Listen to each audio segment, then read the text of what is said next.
Hey guys, and welcome back to the channel. Just wanted to jump on and share some information with the UK budget being announced and what's going to mean for us petrol, diesel, hybrid, and electric car owners and enthusiasts.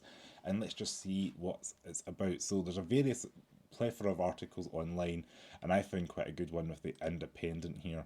So what I thought I would jump on and show you some facts of this article by Jack Evans. So what they're saying here is first year tax rates for petrol, diesel and hybrid cars set to rise following the budget. Now, drivers of petrol, diesel and hybrid vehicles set to face higher first year taxes following the budget for the UK.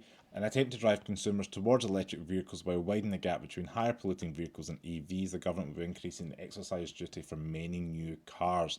Now, as a car's first year tax is calculated in an account based on CO2, it produces at present, electric cars do not incur vehicle excise duty, while cars between 111 and 150 grams per kilometre pay 220, and those that emit more than 255 grams per kilometre pay £2,745 in their first year. However, buyers of electric vehicles are set to pay £10 for the first year's vehicle excise duty from April next year, and this rate has been frozen. In contrast, other rates of vehicle excise duty are set to rise considerably for petrols, diesels, hybrids, etc. Now, a Treasury spokesperson has told Car Dealer magazine that they expect means from April next year, a new Ford Puma can expect a first vehicle excise duty rise from £220 to £440, while somebody buying a Range Rover could pay £5,490, up from £2,745 if you bought it this year, which is just a wild jump, doing that's a 100% jump in vehicle excise duty.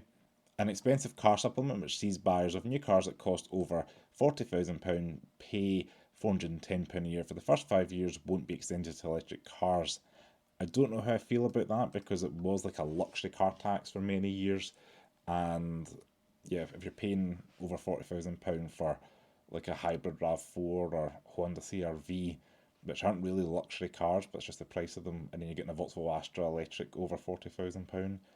To me, they should all be paying the same because it's based on what you're paying initially. If it is over £40,000, so the government's deeming that as a, I guess, expensive premium car, whatever you want to call it.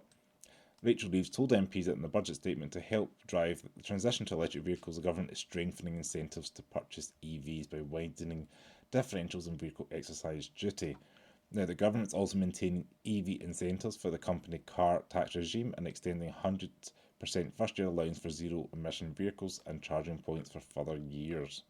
Now, I wanted to jump on to an article as well to show you on Fleet News. This is by Gareth Roberts about pickup trucks and the double cabs, because the government has done a spectacular U-turn after announcing its initial going to treat pickups as company cars. Now, what they're saying is from April 25 for corporation tax and from April 25 for income tax, we do have, it says double cab pickups will be treated as cars for purposes of capital allowances, benefit in kind, and some deductions for business profits.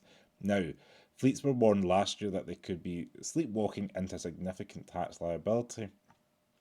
The most common pickup truck in the UK is the Ford Ranger with a list price of around £60,000, CO2 emissions of 200 grams per kilometre, putting it squarely in the 37% tax bracket, meaning a benefit in kind of around £22,200 a year, leading to employee tax of £8,800 a year for a 40% taxpayer, or £13,320 for a 60% taxpayer, and that's equivalent, they're saying, to just over £1,100 a month.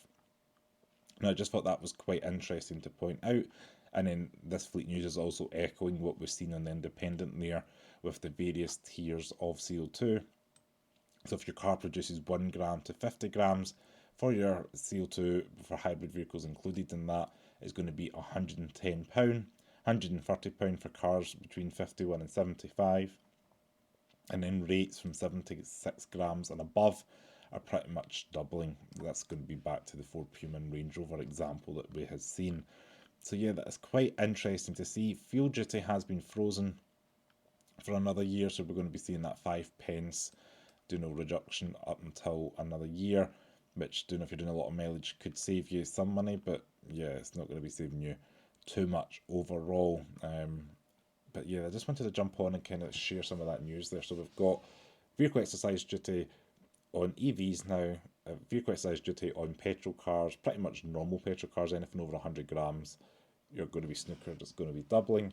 Um, yeah, it's an interesting one if you're a business or a personal user. Just comment below what your thoughts are on this kind of topic with the budget. What are you thinking? Do you know, for me, if they're trying to get people into EVs, it's trying to make them more attractive for the personal buyer. Do you know what is the incentive there? It still seems to be heavily incentivizing the company car buyers, directors to maybe get these expensive Porsche Taycans, whatever it could be. But for the normal people who are maybe buying the Ford Puma kind of cars, the EVs in that kind of price point typically aren't there. Like, I'm even using Ford as an example. Their cheapest Ford, I think, around about 43 or 44,000 pound. I'm trying to remember.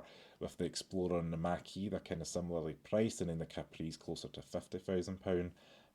So yeah, that's an interesting point there. Do you know, for the personal buyer? So just, yeah, it's like what they're trying to do there. I think it needs to be accessible, and I really hope we get to like 2030 or before that the government's going to allow hybrids and some combustion vehicles, like a nice blend, because I appreciate EVs are going to be great for some people, but I just don't know if they're going to be great for everybody in the country. But you comment below what your thoughts are, what you think of the budget, how you feel it's going to affect you. Be curious to hear your thoughts. The pickup truck thing I have heard before, so it's quite interesting just to see that and what's happening there if you do have one of these double cab pickup trucks like an Amarok, Ford Ranger, whatever it may be. And I'm also curious what's going to happen to their sales now if less people are going to buy them commercially. I'm curious myself. But anyway, thank you so much for watching, and I will see you next video. Ciao.